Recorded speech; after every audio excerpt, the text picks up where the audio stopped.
তারেক রহমানের জন্য alarming notice. অনেকটা শেখ হাসিনাকে একতরফা নির্বাচনের পর যেভাবে ইউরোপীয় ইউনিয়ন, মানবাধিকার কমিশন নানান রকম চিঠি দিত নির্বাচনে অস্বচ্ছতা এবং কারচুপির অভিযোগে, ঠিক তারেক রহমানকে সেভাবে একটি অ্যালার্মিং নোটিশ দিয়েছে ইউরোপীয় ইউনিয়ন। সেখানে বার কাউন্সিলের নির্বাচনে, সুপ্রিম কোর্টের বার কাউন্সিলের নির্বাচনে অনিয়মের অভিযোগে ইউরোপীয় ইউনিয়নের আইনজীবীরা তারেক রহমানকে একটি খোলা চিঠি দিয়েছে। যেসব অনিয়ম সেখানে তুলে ধরা হয়েছে, দেখা যাচ্ছে বাংলাদেশের বেশ কয়েকটি জেলা নির্বাচনে গুরুতর অনিয়মের অভিযোগ তুলেছে bar council of bars and societies of ইউরোপীয় ইউনিয়ন। বৃহস্পতিবার প্রধানমন্ত্রী তারেক রহমানকে চিঠি দিয়ে এসব অনিয়মের বিষয়ে ব্যবস্থা নেওয়ার আহ্বান জানিয়েছে ইউরোপীয় আইনজীবী সমিতির শীর্ষ সংস্থা। সিসিবিআই সভাপতি রোমান জাবরশেক এর স্বাক্ষরে প্রধানমন্ত্রী তারেক রহমানকে পাঠানো ওই চিঠিতে বাংলাদেশের আইনজীবীর ন্যায্য অধিকার ক্ষুণ্ণ হওয়ার অভিযোগ তুলে গভীর উদ্বেগ প্রকাশ করা হয়। Irregularities in several district bar election শিরোনামে এই চিঠি সিসিবিআই তাদের ফেসবুক পেজে প্রকাশ করেছে। 46টি দেশের 10 লাখের বেশি আইনজীবী প্রতিনিধিত্ব করে এই সংস্থা।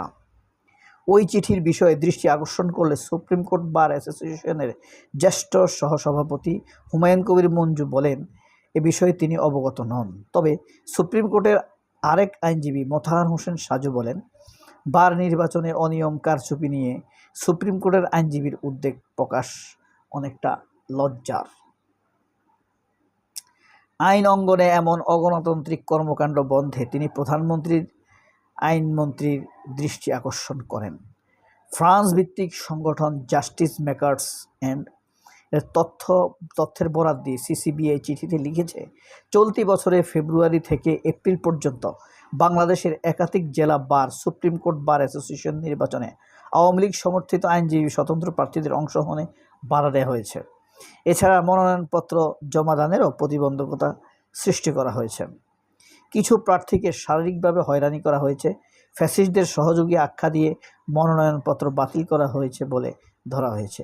সিসিবিআই বলেছে, পুলিশ হস্তক্ষেপ করে প্রার্থীটা প্রত্যাহারে চাপ দিয়েছে। পরবর্তীতে সরকারের সহযোগী আখ্যা দিয়ে অনেকের অংশগ্রহণ থেকে বঞ্চিত করা হয়েছে। বাংলাদেশ সরকারের কাছে 3টি দাবি জানানো হয়েছে এই চিঠিতে। দাবিগুলো হলো, বার নির্বাচনের সকল আইনজীবীর সমান বৈষম্যহীন অংশগ্রহণ নিশ্চিত করা, নির্বাচনী অনিয়ম, বাধাদান, সহিংসতা এবং সকল আইনজীবী যেন ভয়ভীতি হয়রানি ছাড়াই দায়িত্ব পালন করতে পারে।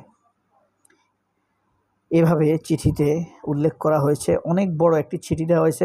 আইনজীবীর ভূমিকা নিয়ে জাতিসংঘের মৌলিক নীতিমালা 16, 17, 18, 23 নম্বর অনুচ্ছেদে কথা চিঠিতে মনে করিয়ে দেওয়া হয়েছে, যেখানে আইনজীবীদের নিরাপত্তা, স্বাধীনতা এবং মত প্রকাশের অধিকার নিশ্চিত করার কথা বলা হয়েছে।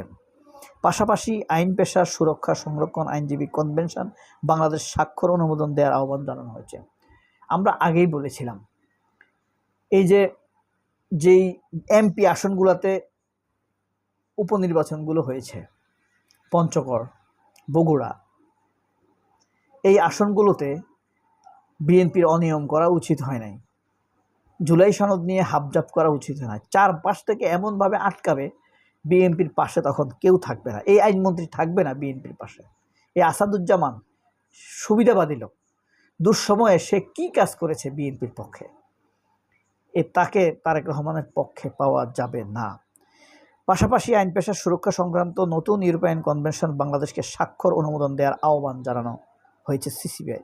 সুপ্রিম কোর্ট আইনজীবী সমিতি নির্বাচনের মনোনয়নপত্র বাতিল দেওয়া সদস্য পদপ্রার্থী উপমা বিশ্বাস বলেন, সিসিবিআই মতো একটি আন্তর্জাতিক সংস্থা যখন সরাসরি প্রধানমন্ত্রীর কাছে এই ধরনের বিষয় তুলে ধরেন, তখন বিষয়টি গুরুত্ব বোঝা যায়।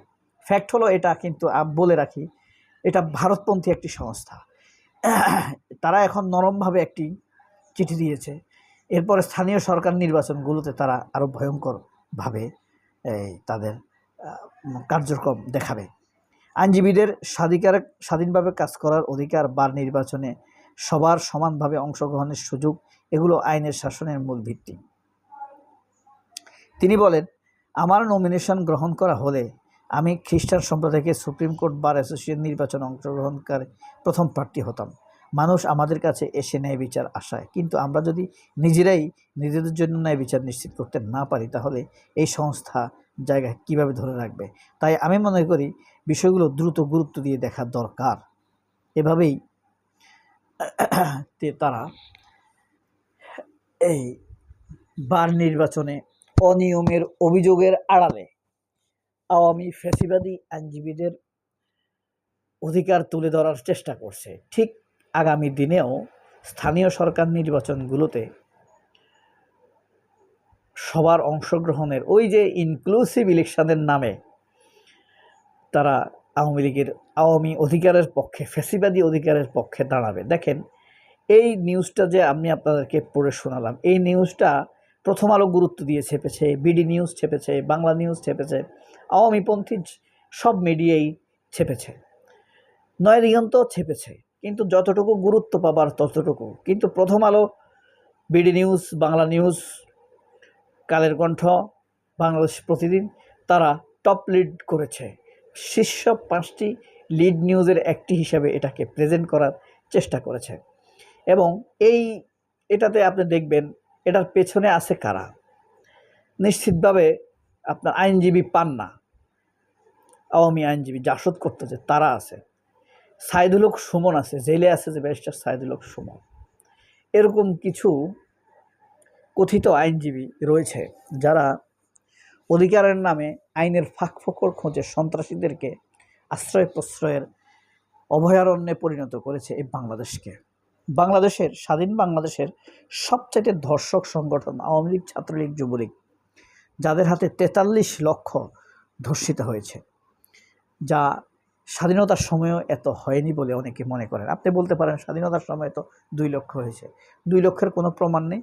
30 লক্ষ মানুষ নিহত হওয়ারও কোনো প্রমাণ নেই।